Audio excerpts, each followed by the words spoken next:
Hello guys, welcome to my channel. Episode की शुरुआत लता से होती है। वो इस बात पर अड़ी रहती है कि कुछ लोग ताई की तरह कभी नहीं बदलते। ताई तनाव में कहती है कि वो सही है, लेकिन मानो या ना मानो वो समझ गई है कि पैसा ही सब कुछ नहीं है, क्योंकि उसके पास सारी खुशियाँ थी लेकिन बच्चों की खुशी नहीं है। माँ खड़ी होती है और कहती है कि वो उसके बिना खुश है और वो उसके साथ नहीं रहना चाहती और उन्हें उसकी ज़रूरत नहीं है। बिंदु कहती है कि ये बेहतर है कि वो उसकी बेटियाँ होने से अच्छा अनाथ होती है। माँ उन्हें उसके पति प्यारे सहित उसे जानने के लिए कहती है। कार्तिक उससे कहता है कि उसके पति से इस तरह बात करना ठीक नहीं है। ताई ने उसे परेशान ना करने के लिए कहा, क्योंकि वो जानती थी कि ऐसा होगा और वो अपनी फैमिली के प्यार के लिए किस्मत में नहीं है और जाने के लिए मूर्ति है।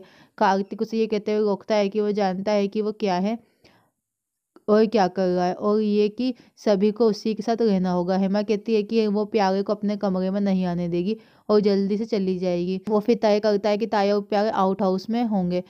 फिर सुरभि तनाव में रहती है। फिर कालिंदी ताई को देखकर मुस्कुराती है। फिर वो लोग जाते हैं। जब खुशी उसके पास आती है तो कमरे में सुरभि जोर जोर से इधर उधर घूमती रहती है। खुशी कहती है कि वो जानती है उसे ताई पसंद नहीं है और वो खुद भी यही राय बोलती और पूछती है कि क्या ताई के यहाँ होने के कारण वो कार्तिक से नाराज है। वो उससे इस वजह से उसके लिए अपने प्यार को कम नहीं करने के लिए कहती है। सुरभि अपनी परिपक्वता पर हैरान है। वो उसे ये महसूस करने के लिए कहती है कि वो जो कुछ भी कर रहा है वो सही है, और जो गुस्सा ना करने के लिए कहती है, क्योंकि वो उन्हें लड़ना पसंद नहीं करती है और उन्हें एक दूसरे के साथ खुशी से रहने के लिए कहती है। सुरभि उसे गले लगाती है जबकि वो दोनों रोने लगती है और उसे चिंता ना करने के लिए कहती, क्योंकि वो अलग नहीं होंगे। चाहे जो कुछ भी हो जाए हमेशा साथ रहेंगे। जब वो खुशी के साथ खेल रही होती है, कार्तिक अंदर आ जाता है और वो दोनों टेंशन में आ जाते हैं। खुशी को फिर वो इशारा करती है और वो जाने लगती है। जब कार्तिक पूछता है कि क्या वो भी अपनी माँ की तरह उस पर गुस्सा है, वो पूछता है कि क्या वो जानती है कि उसको क्या पसंद है। वो उसे घुमाता है और सुरभि हैरान रह जाती है।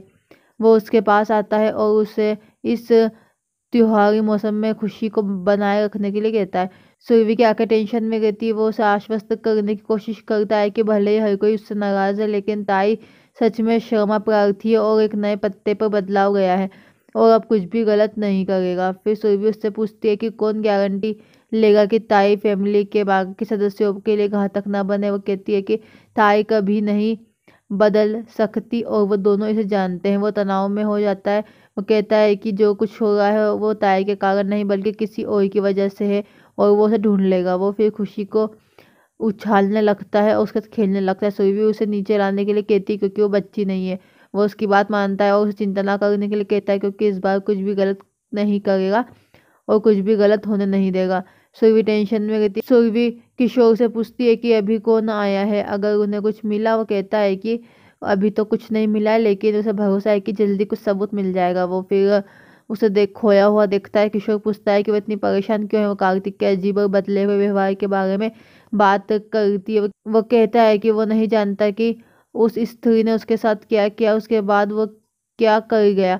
वो कहती है कि वो चुपचाप नहीं बैठ सकते और कुछ और सुराग के लिए वीडियो की फिर से जांच करनी चाहिए। वो उसकी बात मानता है।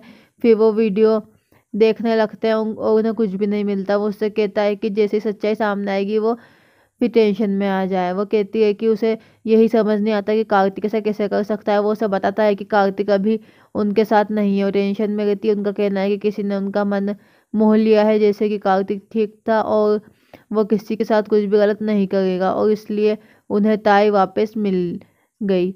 वो लता को फिर जीवित रहने के लिए चिल्लाते हुए सुनता है और वो जाने लगती है जब किशोर कहता है कि उसे आराम करना चाहिए, जैसा कि उसे आराम कर लेगी।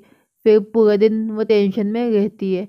आउट हाउस में प्यारे और ताई बस बात करते। जैसे ही कालिंदी आती है वो उसका वेलकम करती है। ताई उससे उसके बालों से पकड़ती है, पूछती है कि उसकी हिम्मत कैसे हुई। कालिंदी उसका हाथ पकड़ती है, उससे कहती है कि उसने दिमाग का यूज़ करना बंद कर दिया है। ताई उसे इस बकवास को रोकने के लिए कहती है। कालिंदी कहती है कि अगर उसे डबल क्रॉस करना पड़ता तो उसका वापस यहाँ पे पुलिस स्टेशन से आना सुनिश्चित नहीं होता। ताई उससे ये सब समझाने के लिए कहती है। पूछती है कि कार्तिक का कबूलनामा वीडियो पुलिस तक कैसे पहुंचा। फिर कालिंदी श्रेय लेती है जबकि ताई फंस जाती है। फिर वो कालिंदी कहती है कि उसकी योजना में एक छोटी सी गलती थी और कहती है कि उसने कभी भी सुरभि को कम नहीं आंकने के अपने इरादे का पालन किया और इसलिए हमले के बाद सुरभि के दिमाग को अकेले ताई पर चलाने के बजाय और विचलित किया कि कोई और है, जिसका मतलब ये नहीं है कि उनका हालचाल। वो कहती है कि भले ही वो कार्तिक पर पूरा भरोसा करती है, लेकिन उसे इस तीसरी औरत पर भरोसा नहीं है और उसे ये सोचने पर मजबूर होना पड़ेगा कि उसे अच्छा नहीं चाहिए। वो उनकी प्लानिंग की तारीफ करते हैं और बाद में फिर बैठकर सोचती है कि सुरभि कितनी बदकिस्मत है, क्योंकि वो उसे सबक सिखाना चाहती थी लेकिन खुद पूरी तरह से ठगी गई। वो कहती है कि सुरभि को ये भी नहीं पता कि कार्तिक मर चुका है और वो विधवा है। कार्तिक उनके कमरे में प्रवेश करता है और वो दोनों से देखते हैं। वो भी शराब की एक बोतल लेता है और प्यारे को चुप रहने के लिए कहता है, क्योंकि वो बहुत जोर से।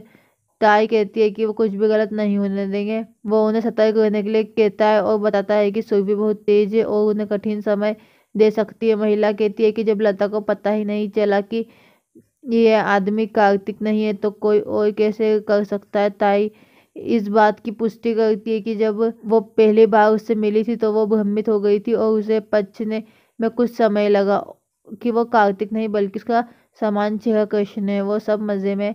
ताई उसे बताती है कि शराब उसके लिए नहीं है, क्योंकि जैसे ही वो बाहर निकलता है लोग उस पर फलते फूलते। वो कहती है कि वो तभी पिएगा जब वो उसका काम पूरा करेगा। वो उसकी बात मानता है। वो कहते हैं कि वो जल्दी करेंगे। प्यारे बताता है कि उनका हार कहीं चला गया है। ताई ढूंढने लगती है जब कृष्णा खुशी खुशी से इशारा करता है जो उनके हाथ में था। फिर वो उन्हें इतनी तेजी से और चुपके से चुरा लिया। वो कहती है कि संपत्ति के कागज तभी मिलेंगे जब उसके द्वारा पेपर्स पर कार्तिक के साइन होंगे।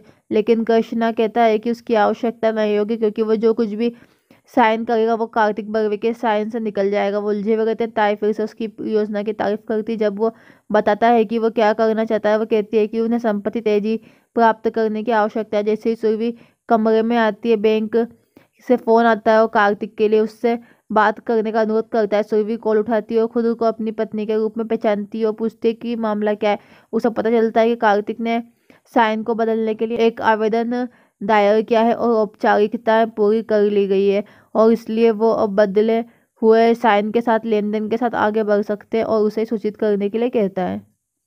ये जानकर सुरभि हैरान हो जाती है कि फिर वो गलियारे में जाती है और सीधे मंदिर में आती है। वो आती है और कृतज्ञता में हाथ जोड़ती है। जैसे ही वो भगवान गणेश का सामना करती है, सुरभि भगवान से प्रार्थना करती है और कहती है कि उसे समझ में नहीं आ रहा है कि क्या हो रहा है, लेकिन वो अपने फैमिली को एक बार और अलग नहीं होने दे सकती। वो कहती है कि वो अंधेरे में फायरिंग कर रही है लेकिन वो अंदर से डरी हुई है, लेकिन उसे इस पर से छुटकारा पाने के लिए उसकी ज़रूरत है और उससे ताकत की ज़रूरत है ताकि वो टिक सके।